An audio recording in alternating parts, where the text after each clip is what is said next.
Saudara-saudariku terkasih, salam sejahtera untuk kita semua.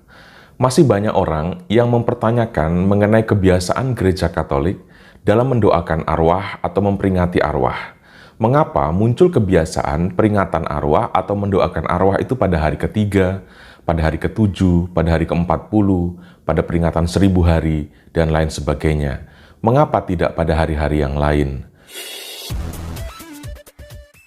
Sejujurnya, saya tidak tahu persis awal mula terbentuknya kebiasaan orang mendoakan arwah pada hari ketiga, pada hari ke-7, pada hari ke-40, bahkan peringatan 1000 hari.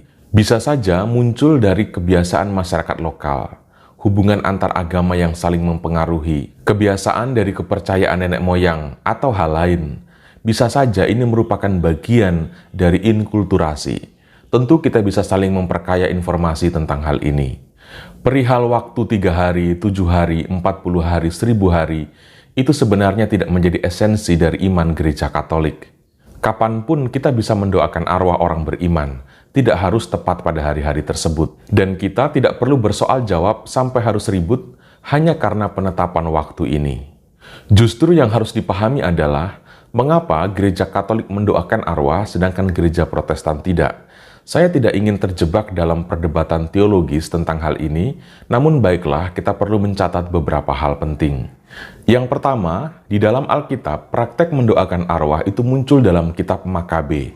Namun, kitab Makabe ini tidak diakui sebagai bagian dari Alkitab oleh saudara-saudari kita yang Protestan. Yang kedua, gereja Katolik memahami gereja dalam 3 kelompok. Yang pertama adalah mereka yang masih bersiarah di dunia ini. Kelompok yang kedua, mereka yang sedang berada dalam api pencucian. Dan kelompok ketiga adalah mereka yang telah berjaya bersama Allah di surga. Atas dasar pemahaman ini, maka sebagai sesama anggota gereja, kita harus saling tolong-menolong. Surat Rasul Paulus kepada jemaat di Galatia bab 6 ayat 2 juga menegaskan tentang hal ini. Yang ketiga, Injil juga menyiratkan bagaimana iman komunitas itu berkontribusi bagi keselamatan seorang individu. Hal ini dapat dilihat dari kisah seorang lumpuh yang digotong oleh teman-temannya untuk menjumpai Yesus. Di dalam cerita itu dikatakan bagaimana Yesus setelah melihat iman mereka mengatakan kepada si lumpuh, "Dosamu sudah diampuni." Yang keempat, terlihat dalam tulisan bapak-bapak gereja awal bagaimana kebiasaan gereja Katolik mendoakan orang yang sudah meninggal. Tertullianus mengajarkan agar diselenggarakan misa kudus untuk mendoakan orang-orang yang sudah meninggal pada hari meninggalnya mereka di setiap tahun.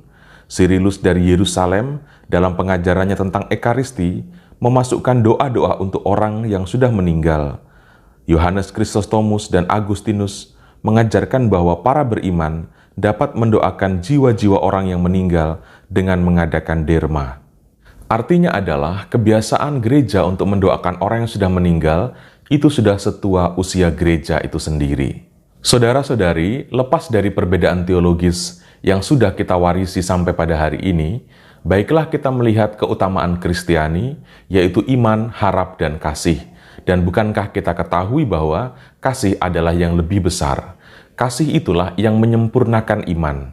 Kalau gara-gara iman kita sampai saling melecehkan, kita membuli, bahkan kemudian kita saling perang, apalah arti iman yang sedemikian? Kualitas iman terlihat dari seberapa besar kualitas kasih yang dimiliki. Dan bukankah Yesus berpesan agar kasih menjadi ciri khas dari para muridnya? Dan jangan tertawa bila dikatakan bahwa setan itu berusaha sekuat mungkin agar para murid Kristus kehilangan ciri khas itu. Pertanyaannya adalah, apakah kita setuju bahwa kita akan kehilangan ciri khas ini? Untuk itu, saudara-saudariku, baiklah pertama-tama kita menyadari bahwa kita ini adalah Kristen. Kita ini adalah murid-murid Yesus. Secara pribadi, saya sungguh mencintai kekatolikan. Tapi juga saya menghargai prinsip-prinsip iman dalam golongan Kristen Protestan.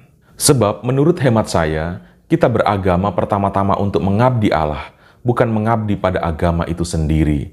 Kita beragama untuk bertuhan, bukan untuk mentuhankan agama.